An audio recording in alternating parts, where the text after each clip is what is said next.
Ready to pass the CPA exam faster? Visit cpapass.ai. Today, cash basis versus accrual basis accounting, the timing trap. Cash to accrual conversions are among the most feared simulations on the FAIR exam, causing intense candidate anxiety. The examiner's ultimate weapon here is directional confusion. They will tell you that accounts receivable or prepaid expenses increased or decreased, expecting you to guess whether to add or subtract. Stop guessing. We survive this timing trap by abandoning memorized formulas and mastering the mechanical scale and plug method. This approach treats every conversion like a balancing scale using standard journal entries.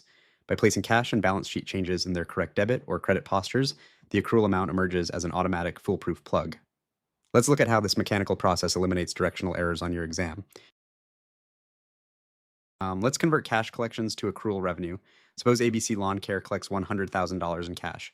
The examiner states that accounts receivable increased by $10,000 and unearned revenue decreased by $4,000. To solve this without directional confusion, set up a standard journal entry, debit cash for $100,000. Since accounts receivable increased, plug a $10,000 debit to accounts receivable. Because unearned revenue decreased, debit unearned revenue for $4,000.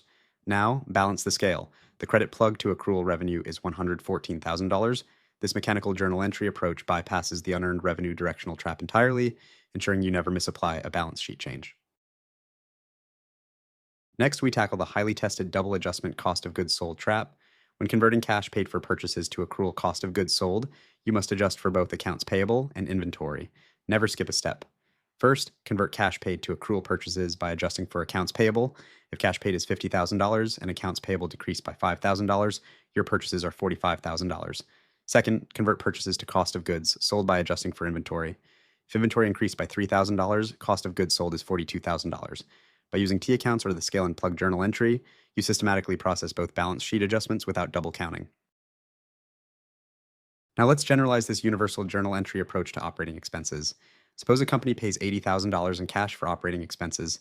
The exam states that prepaid expenses increased by $2,000 and accrued liabilities decreased by $5,000. Let's set up our balancing scale. Credit cash for $80,000. Since prepaid expenses increased, debit prepaid expenses for $2,000.